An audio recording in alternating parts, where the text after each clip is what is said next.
Let me be very clear. The scenes of chaos at the Capitol do not reflect a true America, do not represent who we are. Are you sure about that, Joe? An armed standoff? White male entitlement? Conspiracy theories? Sounds pretty American to me. Just look at this guy. This is not who we are as a nation. This is not who we are as a country. It's not who we are. We're better than this. We may be shocked by pictures of a mob invading the Capitol, but check out the paintings hanging behind them in the rotunda. We shouldn't be surprised, because we've always been like this. America is a nation built on stolen land, by stolen people. And if Wednesday's rampage feels historic, it's because violence is in our national DNA. A mob raised a whole block in Philadelphia because they didn't like, you guessed it, the election result. And after Lincoln was elected, the South launched a civil war rather than accept peaceful transfer of power. Those Americans dreamed this flag would fly in the halls of the Capitol, but it never did, until now. They don't get to steal it from us. They don't get to tell us we didn't see what we saw. Taking up arms when you lose an election?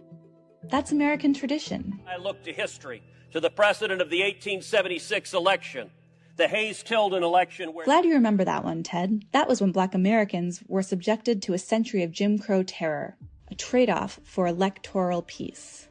An hour after your speech on Wednesday, while you cowered inside, they hung a noose outside the Capitol. And Black people cleaning up the mess?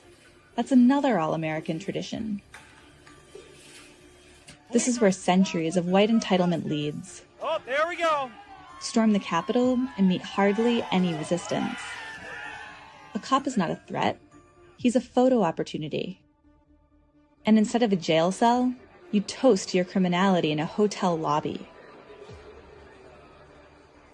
We are watching an attempt at a bloodless coup in the United States. Closest thing that I can think of that this reminds me of is the time I spent in Iraq in 2007 and 2008.